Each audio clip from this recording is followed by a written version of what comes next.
Welcome to the CuppaChino Club social TV channel. An empowered woman is someone who knows her strengths and isn't afraid to embrace it. And so we invite you to join us in our COVID-19 conversation series that aims to inspire, encourage, and empower through conversation. Thank you for joining us. Don't go away. We will be right back.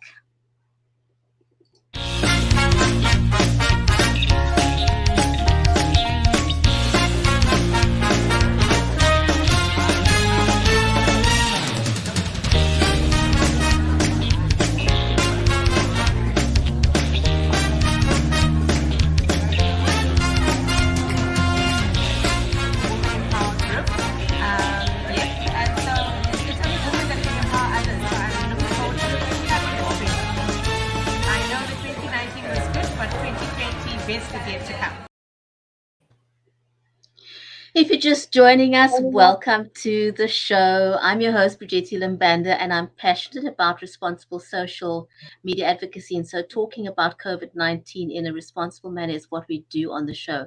Happy Sunday, everyone. Paola, how are you? I'm good. Happy Sunday to you too. It's just been a good day of rest. Lots, always too much eating. Lockdown, no lockdown. There's always just like way too much eating on a Sunday. So it's been a good day. Lots happening. But tragically, still some more deaths with coronavirus. We expected that, but still, just trying to never ever just see that as a number, but always just take time to sympathize with those families that have lost loved ones because of this pandemic. I know, we keep looking, I think we need to keep reminding ourselves that when we talk about figures, it's not just numbers, it's people that have lost their lives, families who are Absolutely. mourning. We had another Zoom funeral memorial talk yesterday. It's not quite the same. It's the best we can do now. And I think we all are hunkering for the time when we can actually go up to people we care about, families, friends who have lost loved ones, and give them a physical hug. I think that's kind of something that a lot of people are starting to miss, is that physical contact. I speak to a lot of grandparents who are saying, they're finding this really, really hard, not being able to see their grandchildren. Absolutely. There was this one video I saw that was quite endearing. Grandparents who went to go and see their grandchildren, and they literally covered themselves in plastic from head to toe. It was very ingenious what they did. But no part of their bodies were exposed. But because they were protected, they could actually go and give them an actual hug. I think we're going to get to that. I mean, people are just so desperate. I mean, what's becoming very clear to me is like, my mom and dad stay with me, especially on a Sunday evening, we do a video call to my sister and her kids. And it's getting more and more difficult for Ma and Pa to sort of sit there with dry eyes. They're missing their grandkids. And I mean, these grandkids are older, they're 25 and 30, it's not like they're babies anymore, but Ma and Pa are really missing having them around because they're sort of very involved in our lives. My mom was actually just commenting on the fact that my nephew will always come in and steal earbuds. You'll always take the earbuds, you'll always take some of the chocolates out of my dad's drawer. Or he's always coming to like just help himself to something. And she says like, she's always complaining about it, but she actually won't mind him just to walk in and grab some stuff. So I think people are really starting to miss the human touch. We're missing our relationships, our physical relationships, and so on. And I think it's just become super difficult. I think of moms and dads who've got kids and they're in different provinces. I mean, it's so tough. And so, of course, everybody's starting to give a lot more credence and attention to all these conversations around whether lockdown is the right strategy. Lots of calls, lots of Facebook groups, lots of petitions, lots of conversations around, is this the right thing to do? The voices of professionals coming through on this, on both sides of the debate, both sides of the discussion. You've got doctors on both sides of the discussion sort of talking. You've got economists on both sides of the discussion. talking through where this needs to go to. You've got the president saying, I'm consulting with those who are in the know. I'm consulting with people who have experience with this kind of thing. I'm consulting with government officials from other countries. And, you sort of sit down and I'm trying to sit down and sort of analyze, where are these pushes for, end the lockdown What's the coming from? motive? What's the Yeah. motive? What's the motive for people wanting to keep lockdown around? Is it the voice of the privileged that's calling for a lift to the lockdown, and why? Why? Mm. Are we missing our maids? Are we missing our travel? Are we missing restaurants? Are we missing, the opportunity to go and eat out and those kinds of things? And it's really about, are we calling for the end to the lockdown because it's just not convenient for us, and we're now using the economy as an excuse? So, just in terms of your analysis of where is this coming from, it's starting to get a bit confusing. It's starting to confuse me specifically about, is the lockdown still the right thing? I still firmly believe that it's one way. It's an effective way to curb the spread of the virus. So yeah, I would love to hear what our viewers have to say on this. And of I course, would there's always too. a political spin. I would too. I'd love to know what you think. I've never before seen so many professional people voice their opinion. Um, and something that is disturbing for me is the amount of doctors that are speaking out both for and against the lockdown. Those that are for the lockdown speak from the heart with so much sincerity, and yet I'm hearing doctors who are on the other side of the fence also speak out Yeah, with so much sincerity saying, it's time to unlock the economy, open up, it's no longer making a difference. Um, and it is becoming confusing getting so many differing strong opinions. absolutely. I have never seen so many strong opinions fly around. I've had several invitations um, to join groups on Facebook and on WhatsApp to call for the end of lockdown, which so far I personally have not accepted any one of those invitations. Because, as you said, I keep trying to remember to check my privilege, and to see what these people have as a motive for wanting to end the Correct. lockdown. Um, it's not easy. It really, really, really is not easy. So, if you're Yeah. watching the show live, by the way, a warm welcome to our audience on LinkedIn, on Facebook, on YouTube, on Twitter, on Periscope. Thanks for joining us. Tell us in the comments, how has COVID-19 affected you personally? How has it affected your home life? Mm. How has it affected your work life, your relationships with your co-workers? How do you maintain the camaraderie that you had with your co-workers? Has your business been able to pivot? Are you struggling? Have you closed down? Have you lost your job? Let us know in the comments. And see if we can pick up on some of Mm. those things in the next couple of broadcasts that we've got in mind. Viola, I don't know if I don't know if there's a right or a wrong answer about maintaining lockdown or lifting lockdown. In the Western Cape, for example, we've seen an increase in the numbers, and the DA is pushing for the lockdown to be taken down to level 3 at minimum. Um, but the ANC is, being a little bit more cautious and saying that we may disadvantage ourselves if we go down to level 3. So it's going to be interesting to see the next couple of days. Absolutely. Yeah.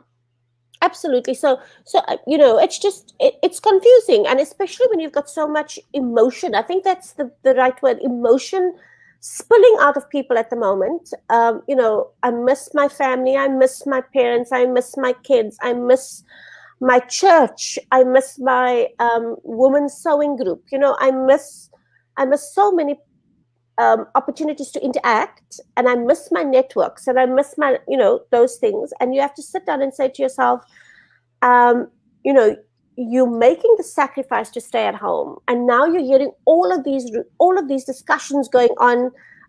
It's starting to spill onto the national broadcaster as well, so people are listening to it on TV. It's certainly taken its place on social media, and you're sitting and you're thinking to yourself, you know, am I making these sacrifices? Are these sacrifices helping? Everybody used to talk about we stay at home to flatten the curve. When is the curve going to be flattened? When are we going to peak? All these And we things are sort haven't of, peaked yet. That's the big yes, thing. We yes, haven't yes. we haven't We peaked haven't yet. peaked. So We there's haven't yeah. peaked. So you're sitting back and you're trying to think about all these things, and it's just getting a bit crazy for me at the moment, and then you sit down and you say, what about the poor person that doesn't have the opportunity or the access to all the information we have? How do they make those decisions? How do they explain those decisions to their kids? I mean, one of the things that we were anticipating was, when is this thing actually going to start becoming a political issue? We had that discussion. When does it become a political issue? And it's starting to show the cracks now. Initially it was Team South Africa. We all working together. Didn't matter what your political affiliations were. We were working together. There was lockdown. We were going to sort of, manage this pandemic as best we could. We were going to, get to the peak as quickly as we could, etc., etc., etc. And now we're starting to see this sort of DA, ANC, EFF, you know, fractioning. We're starting to see labor versus business, this kind of fraction, just this kind of disgruntlement and unhappiness, and people sitting on different sides of the fence. So it's the dynamic is starting to change for me right now, and it's interesting to see. And then, of course, we've got the big discussion around schools tomorrow. The What's announcement was supposed to be made on Thursday. It's now been pushed to Monday. We've got that big discussion happening, and of course, what we're busy hearing from sort of formal sources is that some schools will not be opening. Cape Town is one of the cities where the schools will not be opening. So what does that mean? In the schools that are opening, they're talking about shifts and staggering it, that kids will just, certain grades will come in on certain days. So what does it mean for Cape Townians and for kids from in Cape Town or Buffalo City? I think there's quite a few other municipalities and districts that would be kept at and treated as if they're level 5 when it comes to education and schools. So So again, this plays into the whole sort of privilege conversation, because are you now going to see children going back to school and receiving an education in the more privileged or more affluent areas? correct. And these are the children that has had access to schooling in any event Absolutely. via digital media. So are we going to disadvantage our underprivileged communities even more by opening up schools only in the privileged areas? Yeah. Well, it's going to be It's interesting to see. I would be interested to hear what the Minister of Education is going to say about private schools in areas like Cape Town, because I think the comment was made that the schools in areas where there are still this COVID-19 hotspots, those schools will be treated as if they are level 5, which means no school gets to open. So there's just like so much for me personally, so much anticipation for Monday's announcements, because I would love to hear how they intend to get around all of that. it's such a hot potato, the whole school thing, because there's so many other dynamics that play into this. The ability of parents to pay bus fare or taxi fare for the kids to get to school. I mean, a lot of the kids are reliant on taxis to get to school. Absolutely. How is that going to be accommodated? What if parents don't have money for taxi fare? How are we going to ensure there's safety in the taxis? We've had horrible instances in the past where um, taxis had up to city children crammed into taxis. It happens. I It's a highly illegal mm, figure, but it is what it is. That's been happening. How will that change it's when the kids have got to go to school. How are they going to Yeah, manage that with the hours? And if they're going to be staggering hours, what impact is that going to have on the teachers? How are they going to manage absolutely. that? They're already overworked. How are Yeah, they going to manage staggered hours? exactly. And the kids are going to. The suggestion is that the kids will actually go to school for a half a school day. So you're also spending that school fees.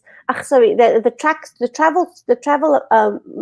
taxi fare for half a school day, not for a full school day. So, there's just like so much to consider at the moment. And I, for one, would not want to be in the shoes of the officials that have to make decisions on this, because it's always going to be a balancing act. There's just such a lot of, we talk about opportunity costs. If you're spending it here, you can't spend it there. And, it's just quite, quite unnerving to know the magnitude of It's the it's decisions. very it's very unnerving. We were talking to Mitch Jackson about how businesses need to protect themselves and prepare for opening up. And yes, granted, we haven't heard of that many children that have had COVID-19, or that many that have succumbed. Um, but our circumstances in South Africa are unique. We've got our schools are so packed with children. How are we possibly going to accommodate those kind of situations? And what are the repercussions um, when something goes wrong? Who accepts liability? How are they going to Absolutely. handle it if the teacher gets ill? This, as you rightly said, I don't want to be in the shoes of the minister right now. I really don't want to be in No, his shoes. no. I really just, and I sit down and I think about the fact that there's so many homes that are led by grandmoms, and gogos are leading these homes. They're not well. They sort of running these homes on their pension. These kids are all going to go to school.